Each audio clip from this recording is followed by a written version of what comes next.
What causes hiccups and how do I stop them?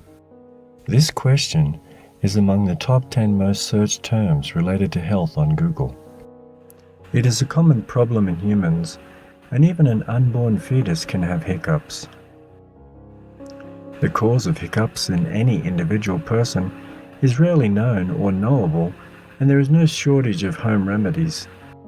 Some hiccup triggers include an overly full stomach, eating spicy food, smoking cigarettes, overexcitement, stress, drinking too much alcohol, sudden changes in temperature, or other heightened emotions. In India's Ayurveda, a hiccup is called a Hikka Roga, and it is due to aggravation of Vata Dosha. The Vata Dosha combines the air and ether elements and manages the movement principle. Thus, it is responsible for all motion-related processes in the body, from the blood circulating through your veins, to breathing, digestion, and nerve impulses running from the brain. Ayurveda suggests the principle of opposites to keep a balance between all energies. Since the primary features of Vata are dry, moving, light, and cold, simply spoken, everything that is moist, steady, heavy, or warm might help to balance an aggravated Vata dosha. Sometimes, hiccups are caused by a specific identifiable disease, such as thyroid enlargement, a tumor in the neck, or kidney failure. Hiccuping is a more complex reflex than it might seem. A sudden contraction or spasm of the diaphragm and the muscles between the ribs make you inhale quickly and involuntarily. It ends with glottic closure. The space in the throat near the vocal cord snaps shut, producing the typical hiccup sound. The technical term for hiccups, singultus, comes from a Latin word singult, that means catching your breath while crying. In most cases, hiccups seem to serve no purpose and go away on their own, usually after 30 or more hiccups. Of the many ways to get rid of hiccups, here are a few you can try that are logical, considering the muscles and tissues involved. Stimulating the uppermost region of the throat by pulling on your tongue. Holding your breath while drinking warm water. Gargling with water. Sipping ice water. Biting on a lemon, not all at once of course. Stimulating the skin that covers the spinal nerves near the neck by tapping or rubbing the back of the neck. Stimulating the pharynx, or back of the throat, by gently poking it with a long cotton swab. Interrupting your normal respiratory cycle by holding your breath. Breathing into a paper bag, which increases the amount of carbon dioxide you inhale. Pulling your knees up to your chest and leaning forward. The Ayurveda recommends the following remedies. Take 1 glass of boiling water and mix 1 teaspoon of cardamom powder to it.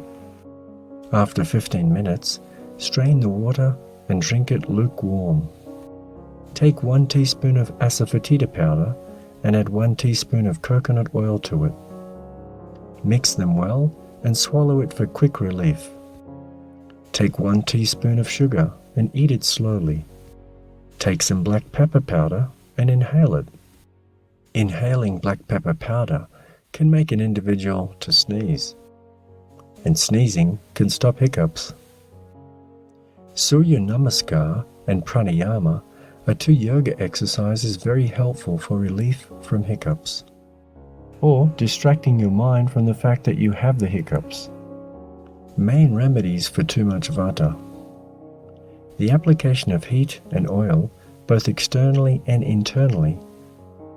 Choose warm, heavy oils such as sesame, walnut, or almond, and give yourself a massage by rubbing a bit of oil all over your body like you would with body lotion.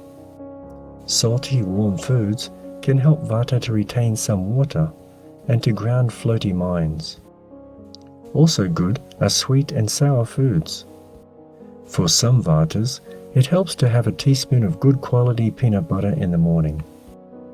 Relax often and give yourself a break by finding a spot to calm down and ground yourself in nature.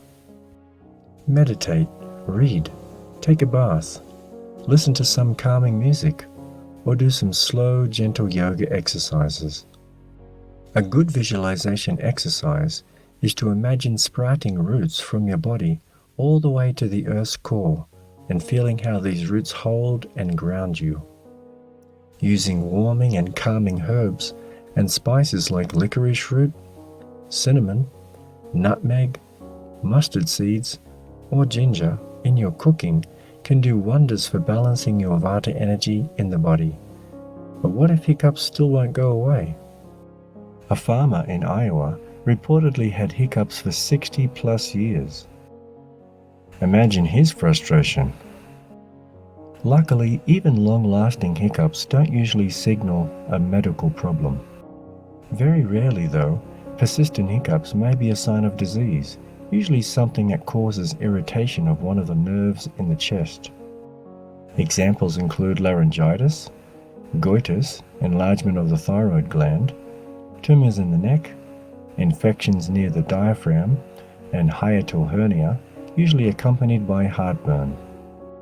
Hiccups can also be triggered by excess alcohol use, kidney failure, and infections, especially ear infections. If you have hiccups that won't go away on their own, your doctor will look for problems that may be causing them and then try to fix that problem. Your doctor may also prescribe medication. There are some that can reduce hiccups, or tell you to stop taking a particular drug because there are medications that can set off the hiccups. Surgery for persistent hiccups is also an option, though one that's exercised rarely. Two examples are a nerve block that stops the phrenic nerve, the major nerve supply for the diaphragm, from sending signals so that the diaphragm stops contracting, and implantation of a pacemaker to make the diaphragm contract in a more rhythmic pattern.